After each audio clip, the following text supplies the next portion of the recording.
부부 생활을 하면서 공동 생활을 하면서 부채가 발생을 했고 그게 부부 공동 생활에 쓰인 부채라면 부채도 분할이 돼야겠죠. 그리고 이제 혼인 연차에 따라서도 차이가 있을 수 있겠지만 보통 뭐 우리 저기 뭐 인터넷 같은 데다가 질문 올라오거나 맘카페 같은 거 보면 진리의 5년 확신의 10년 뭐 아무튼 그런 소리 하던데 그게 이제 재산 분할할 때 뭐 10년 지나면 5대5가 나오고 그러니까 뭐 그 비율은 뭐 혼인 기간이나 이런 거에 따라 달라질 수 있긴 한데 결론적으로는 5대5 뭐 이런 거는 사안에 따라 다 다를 것이고 같이 한 명 네 명이로 빚을 다 내가지고 둘이 같이 사는데 둘이 같이 가족들이랑 애들이랑 먹여 살리려고 빚낸 돈을 썼으면 당연히 그 채무도 분할이 돼야 됩니다. 5대5라고 제가 말을 하기는 어렵지만 이거를 그러면 어떻게 들어야 돼?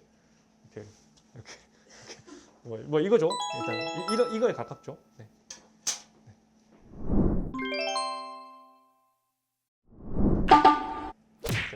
이거는 뭐 이혼 사건뿐만 아니라 소송 절차임을 전제로 했을 때 변호사법 때문에 안 돼요. 변호사법에 쌍방대리 금지되어 있어가지고 뭐 협의 절차를 중간에서 도와줄 수는 있겠죠. 뭐 둘이 같이 와가지고 뭐 협의 연서를 쓰는 거 도와주고 막 서로 합리적인 길을 좀 찾아주고 이렇게 하는 걸 할 수 있겠지만 선임을 해가지고 소송 대리를 하는데 원고 소송 대리인 이서준, 피고 소송 대리인, 뭐 자아분열 룩겠니 뭐 이럴 수는 없는 거예요. 협의 이혼할 때 나는 이혼하고 싶은데 이 사람이 서류에 서명을 거부하거나 사라졌다. 그럴 때 하라고 소송하는 거잖아요. 거부할 수 있다? 이혼 서류 서명을 거부할 수 있다? 당연히 거부할 수 있지. 근데 소송을 할 수 있냐? 당연히 이혼하기 싫으면 한쪽이 이혼을 요구를 하면서 서류를 들이밀어도 내가 이혼을 하기 싫으면 거부할 수 있지. 심지어 내가 잘못을 했어도 내가 너무 큰 잘못을 했지만 나는 이혼 못하겠어라고 거부는 할 수 있죠. 서명을 안 할 수 있는 거지. 인간의 권리잖아요. 내 자유권. 근데 그럼 소송을 두드려 맞겠죠. 근데 내가 도망을 갔어. 그럼 배우자가 소송을 걸겠죠. 소장을 받을 수가 없어. 왜냐면 도망갔으니까. 송달이 안 돼. 그래도 이혼될 수 있어요. 결론적으로는.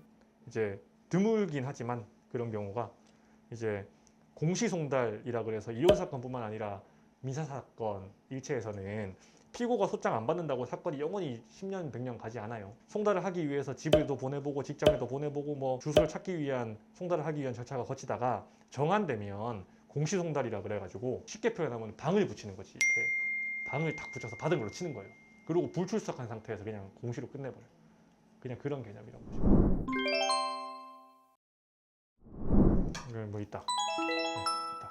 근데 이제 잘 알려져 있는 그 서울가정법원에서 주기적으로 만들어서 배포하는 양육비 산정 기준표란 게 있어요. 그래서 이제 부부 합산 소득을 기준으로 자녀의 연령을 감안해 가지고 이 정도는 줘야 된다는 표가 있고 이게 아무래도 서울 기준이다 보니까 뭐 서울뿐만 아니라 광역시급 뭐 대도시급에는 그거를 참고를 해가지고 많이 결정이 되는 편이긴 하고 거기보다 조금 생활비가 덜 들어갈 만한 뭐 지역이나 이런 데서는 그걸 활용 또 감안해서 또 약간 감액해가지고 하기도 하고 근데 그게 일종의 실무상 기준이 되긴 하죠. 법은 아니지만 실무상 기준이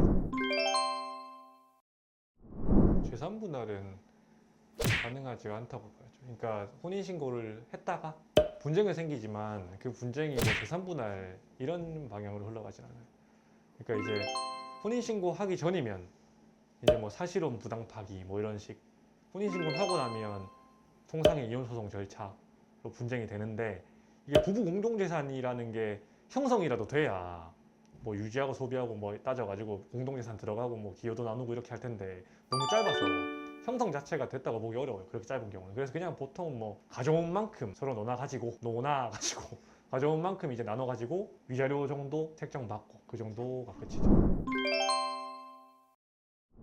이게 이제 질문이 잘 돼야 돼. 이게 받기 전이면 퇴직하기 전이면 퇴직금을 받을 수 있는 청구권이 있잖아요. 퇴직금 채권? 그게 재산분할 대상에 들어가는 거고. 그럼 결국 되는 거죠. 예를 들어서 내가 가진 돈이 다 합해서 뭐 1,000만 원이고 배우자도 가진 돈이 한 돈 1,000만 원인데 퇴직금 청구권이 7,000만 원어치가 있어. 그러면 퇴직금 청구권을 7,000만 원 넣어서 배우자의 재산이 8,000이 된 상태에서 내 거 혼자 9,000이 재산분할 대상이 되는 거고 5대5 하면은 뭐 4,500, 4,500 이렇게 가는. 그러니까 퇴직금 청구권을 재산 분할 대상에 넣는 거니까 되는 거고. 그럼 받은 다음이면 그게 통장 어딘가 있겠죠. 낭비하거나 은닉하거나 하지 않았으면 그러면 그게 재산 분할 대상이 되겠죠. 받은 후라면. 아무튼 그런 식이 되겠죠. 어쨌든 네, 퇴직금은 되죠. 연금도 당연히 되죠. 중요하네. 국민연금도 되죠. 법률에 따라서 다 되죠. 네, 무조건 가능. 이게 설명이 필요한 부분은 이게 이제 사정 변경이 있는 경우에 양육비 증감 청구권을 행사할 수가 있는 거예요. 그러니까 키우는 사람이 부족하다라고 해서 사정 변경이 있으면 증액을 청구할 수도 있고, 양육비를 주는 사람이 내가 지금 너무 형편이 안 좋아져서 양육비를 줄여야겠다라고 청구할 수도 있는 거예요. 이게 협의 이혼으로 정해놨어도 할 수 있는 거고, 심지어는 소송 이혼을 하고 난 다음에 판결을 받고 나서도 사정 변경이 있으면 또 바꿀 수 있어요. 심지어는 소송 중에 재판상 조정으로 양육비를 결정해 놓은 다음에 조정 조서 말미에 서로 앞으로 다시는 일체 뭐 청구 안 한다라고 부재소 합의까지 걸어놨어도 그래도 할 수 있어요. 이렇게 이해하는 게 나아요. 이게 결국 애가 잘 크도록 만드는 거라서 키우는 사람이 양육비를 받을 권리가 있는 개념이 법적으로는 맞는 걸 수도 있지만, 애가 아이에게 가는 권리 비슷한 거로 이해를 해야 되기 때문에 함부로 이렇게 배제하지 못하고 이런 권리를 주는 거예요. 항상 바꿀 수 있는 권리를 주는 거예요.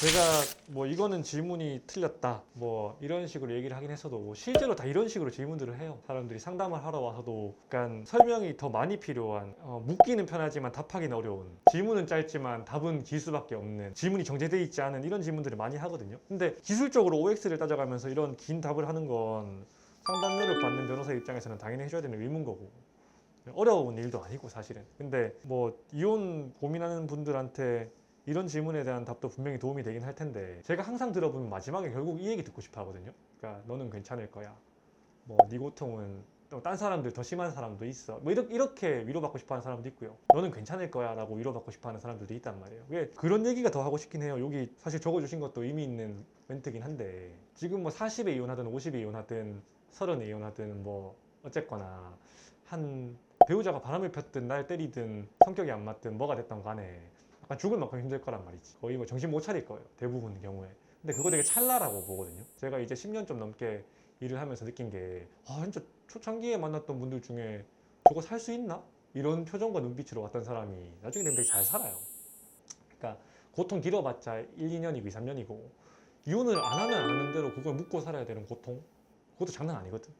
또 하면 하는 대로 애들 때문에 미안해서 받는 고통도 장난 아니란 말이에요. 근데 그거 2, 3년 하면 다 잊혀져요. 우리 군대 가면, 저는 뭐 군대를 갔다 왔지만 이등병 6개월 하잖아요. 이게 그 고통도 6개월이 되면 적응을 해버린단 말이지. 짝대기가 2개가 돼요.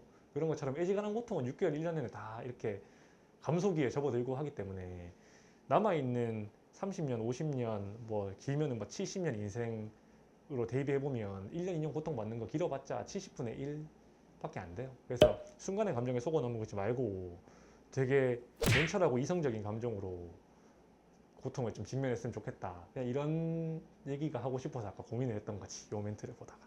네, 여기까지 법률 파트너스 16의 이서준 변호사였습니다.